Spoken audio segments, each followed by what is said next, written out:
CNN Headline News will continue. It's time now for Local Edition, brought to you in part by First National Bank. Visit them online at fnb.com and Razier Lumber Incorporated, Goodland and Colby.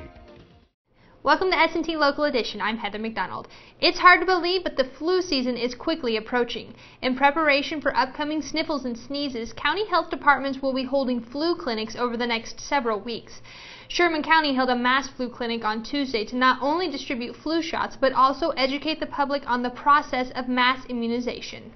So that if we would ever have some kind of an event, say a disaster of some sort, even like a tornado, where we would have to immunize a large amount of people, or have to dispense medication to a large amount of people.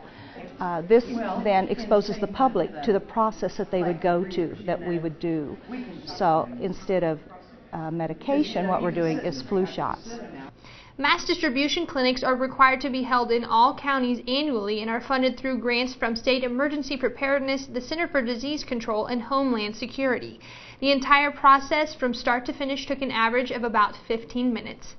Flu season generally affects the local area between the months of December and March. Anyone over the age of 6 months can get the immunization, but it is recommended especially for individuals above the age of 50, between 6 months and 5 years old, those who care for children, or anyone with chronic illnesses such as diabetes or heart or lung conditions.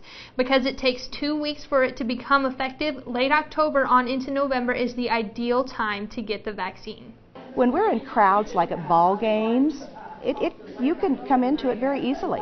The kind of flu that we're talking about is the respiratory flu. You have aches, pains, high fever, cough, and it can be very contagious, and it can be life-threatening to certain people. Other tips to stay healthy this season include washing hands frequently, keep hands away from the face, stay out of large crowds, and most importantly, if you're sick, stay home. There are no expected shortages on vaccinations this year, and flu shots are available at doctor's offices, health departments, and will be dispensed at clinics in each county over the next few weeks. For more information, dates, and times, contact your local health department. In Colby, it's beginning to look a lot like Christmas. Starting next week, new Christmas decorations will be displayed on range from the railroad tracks all the way south to the Oasis Travel Center. Decorate in 08 is the first of 3 phases to spruce up seasonal decorations throughout Colby. Christmas is a warm, fuzzy time of the year. It always gets everybody excited, and just something we could do to instill more community pride. And it was nice to be able to get brand new decorations up. It's going to make the entrance into Colby look really festive in time for the holiday season. A committee including the Chamber of Commerce, the city, and the Diplomats started the project in February, and due to community support and generous donations had gathered enough funds by the beginning of July to purchase all the decorations. Money was kept in the community with all purchases made locally. The iron pieces were created by Made of Iron, while the banners were from Colby Canvas.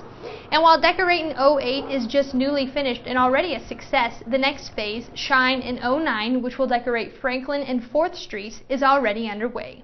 We've just got so many people, so many talents that I think we're just really going to kind of roll with the punches, kind of see what the community would like to see. And I think if we could get to something that's unique to us is what really we want to do. New ideas for the next phase, donations, and inquiries about the project can be made at the Chamber office in Colby. Spooks and goblins will be out and about this Friday night as kids of all ages take to the streets for Halloween. While the much-anticipated night of trick-or-treating is full of fun, by keeping general safety tips in mind, Halloween can remain spooky and not dangerous. For kids under the age of 10, it is not recommended to trick-or-treat without adult supervision. Predetermined routes should be on well-lit streets, and kids should be reminded to be safe pedestrians. Watch for cars, don't dart into the street, stay on sidewalks, and cross at a corner or crosswalks. Drivers should also be alert as well. Prime trick-or-treating hours are between 5:30 and 9:30 p.m. Be sure to drive more slowly and with headlights on to easily spot children. For more tips on having a safe Halloween, visit safekids.org. And it's that time of year again. Be sure to fall back this weekend, changing your clocks back to standard time. Daylight savings time will end Sunday evening when clocks are changed at 2 a.m. to fall back to 1. That's it for this local edition. I'm Heather McDonald. Stay tuned. CNN Headline News will continue right after this.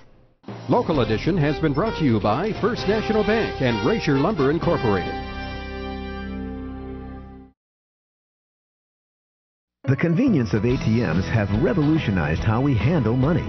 The ATM has become a part of our culture. Need cash? Use your ATM. Need to make a deposit or transfer funds? Use your ATM. ATMs are just one of many services we offer for your convenience. See us today. First National Bank, www.fnb.com, member FDIC. Community people, you know. Register to win a $1,000 shopping spree given away the 1st of December from Razor Lumber Incorporated. We are proud to be your hometown source for all your home improvement needs, and we would love to call you with a nice holiday present. Come browse around and register for a $1,000 shopping spree at Razor Lumber Incorporated, 605 Caldwell Goodland and 490 East 4th Colby, serving the tri-state area for 60 years.